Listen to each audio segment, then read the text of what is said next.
फिर मनु महाराज जैसे ब्राह्मण अधिकारी हुए, पहले से बने हुए और अपने बनाए नियमों का विरोध बाद में कोई भी न कर पाए, इस डर के कारण उसने ब्रह्मा के बारे में नई तरह की कल्पनाएं फैलाई। फिर इस तरह के विचार उन गुलाम लोगों के मन मस्तिष्क में ठूस ठूस कर भर दिए कि ये बातें ईश्वर की इच्छा से हुई हैं। फिर उसने शेषनाग सैया की अंधविश्वास वाली पुराण कथा गढ़ी और कुछ समय बाद उन सभी पाखंडों के ग्रंथ शास्त्र बनाए गए। उन ग्रंथों के बारे में शूद्र गुलामों को नारद जैसे धूर्त चालाक, हमेशा औरतों में रहने वाले छिछोरे द्वारा ताली पीट कर उपदेश करने की वजह से यूं ही ब्रह्मा का महत्व बढ़ गया। जब हम इस ब्रह्मा के बारे में, शेषनाग सैया करने वाले के बारे में खोज करने लगे तो उससे हमें कोई फायदा तो होगा नहीं, बल्कि हम दोनों का कीमती समय फालतू खर्च होगा, क्योंकि उसने जानबूझकर उस बेचारे को सीधा लेटा हुआ देखकर उसकी नाभि से यह 4 मुंह वाले बच्चे को पैदा करवाया। मुझे यह औंधे मुंह पड़े गरीब पर ऊपर से पांव रखने जैसा लगता है। इसमें अब कुछ मजा नहीं है। चलिए अगला पार्ट भी है, भाग 2, मत्स्य और शंखासुर के संबंध में। ढोंडीराव, इस देश में बट्टू वामन के पहले ईरान से आए लोगों के कुल मिलाकर कितने जत्थे आए होंगे?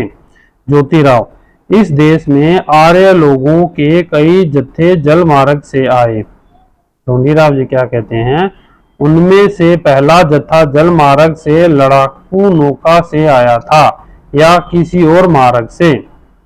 ज्योतिराव जी कहते हैं लड़ाकू नौकाएं उस काल में नहीं थी, इसीलिए वे जत्थे छोटी छोटी नौकाओं पर आए थे और वे नौकाएं मछलियों की तरह तेजी से पानी के ऊपर चलती थी, इसीलिए उस जत्थे के अधिकारी का उपनाम मत्स्य पड़ गया होगा। ढोंडीराव, फिर ब्राह्मण इतिहासकारों ने भागवत आदि ग्रंथों में इस तरह लिख दिया कि उस जत्थे का मुखिया मत्स्य से पैदा हुआ था, इसका क्या मतलब हुआ? ज्योतिराव जी इसका जवाब देते हैं, उसके बारे में तुम ही सोचो कि मनुष्य और मछली की इंद्रियों, आहार, निद्रा, मैथुन और पैदा होने की प्रक्रिया में कितना बड़ा अंतर है। उसी प्रकार उनके मस्तिष्क, मेधा, कलेजे, फेफड़े, आंतड़ियां, गर्भ, पालने पोसने की जगह और प्रसूति होने के मार्ग में कितना चमत्कारिक अंतर है।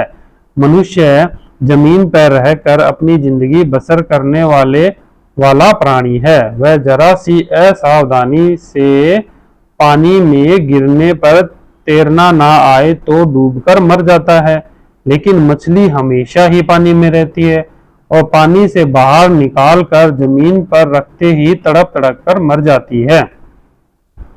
नारी स्वाभाविक रूप से एक समय में एक ही बच्चे को जन्म देती है, लेकिन मछली सबसे पहले कई अंडे देती है। उसके कुछ दिनों बाद उन अंडों को फोड़कर उसमें से अपने सभी बच्चों को बाहर निकालती है। अब जिस अंडे में यह मत्स्य बालक था, उसको पानी से बाहर निकालकर जमीन पर फोड़ा होगा और उस अंडे से उसने इस मत्स्य बालक को बाहर निकाला होगा। यदि यह कहा जाए तो उस मछली की जान पानी से बाहर जमीन पर कैसे बची होगी? शायद उसने पानी में ही उस अंडे को फोड़कर उस मत्स्य बालक को बाहर निकाला होगा। यदि यही कहा जाए तो उस मत्स्य जैसे बालक की जान पानी में कैसे बची होगी? कोई आदमी इस तरह की शंका कर सकता है कि मनुष्यों में किसी मंझे हुए गोताखोर ने पानी के अंदर गहरी डुबकी लगाकर मत्स्य बालक जिस अंडे में था उस अंडे की पहचान कर वह उसको जमीन पर लाया होगा।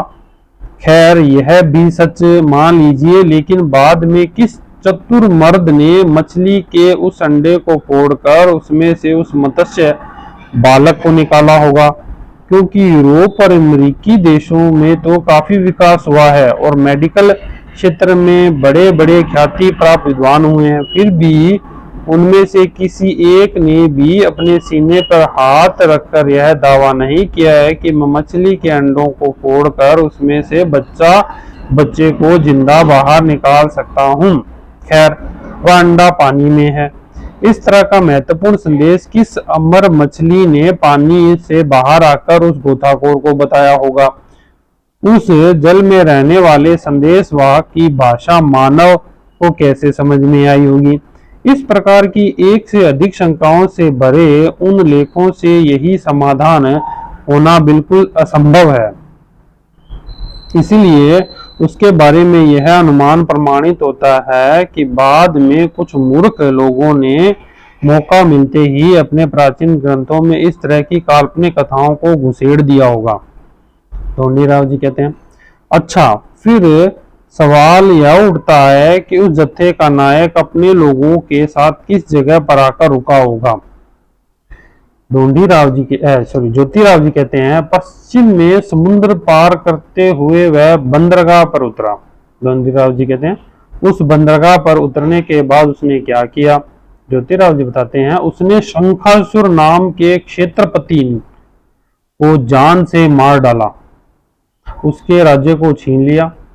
बाद में शंखासुर का वह राज्य मत्स्य के मारते समय तक आर्य लोगों के अधिकार में बगैर खतरे के रहा।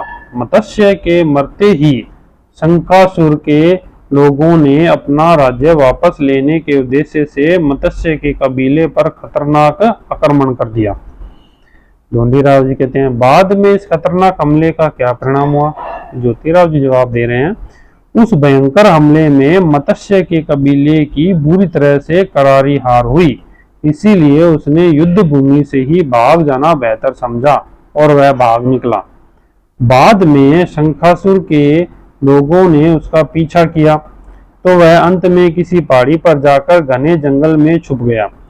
उस समय ईरान से आर्य लोगों का दूसरा एक बड़ा कबीला कछुए से बंदरगाह पर आ पहुंचा और वे कछुए मछुए से कुछ बड़े होने की वजह से पानी पर कछुए की तरह धीरे चल रहे थे। इसी वजह से उस कबीले के मुखिया का उपनाम कच्छ हो गया।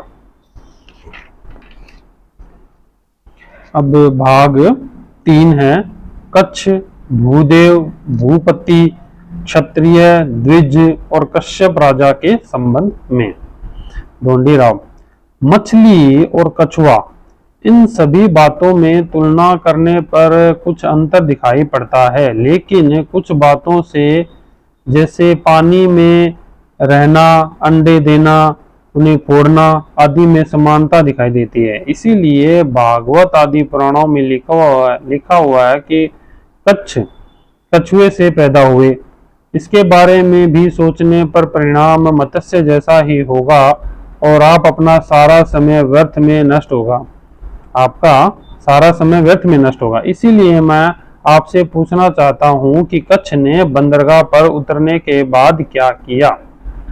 ज्योतिराव जी जवाब दे रहे हैं, सबसे पहले उस बंदरगाह की जिस पहाड़ी पर मत्स्यों का कबीला मुसीबत में पड़ गया था, वहां के मूल क्षेत्रवासी लोगों को भगाकर उसने अपने लोगों को मुक्त किया और वह स्वयं उस क्षेत्र का भूदेव यानी भूपति बन बैठा।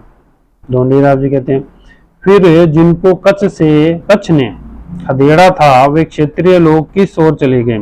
ज्योतिराव, विदेशी, ईरानी या आर्य लोगों के कबीले को समुद्र के रास्ते से आया देखकर वे लोग घबराकर द्विज आए चिल्लाते हुए पहाड़ी के उस पार कश्यप नाम के क्षेत्रपति के पीछे निकल पड़े।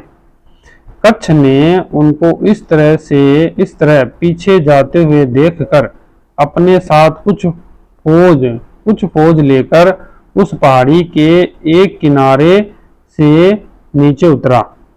उसने पहाड़ों को पीछे छोड़कर कश्यप के राज्य के क्षत्रियों को ईरान की मदद से कष्ट देने लगा। बाद में कश्यप ने उस पहाड़ी को कच्छ से वापस लेने के इरादे से युद्ध की तैयारी की, लेकिन कच्छ ने अपनी मृत्यु तक उस पहाड़ी को उस क्षेत्रपति के हाथ नहीं लगने दिया और अपनी युद्ध भूमि छोड़कर एक कदम भी पीछे नहीं हटा। तो भी यहाँ पर भाग 3 तक कंप्लीट हो चुका है। अगला हिस्सा हम नेक्स्ट टाइम पढ़ेंगे। जय भीम, जय भारत, जय संविधान।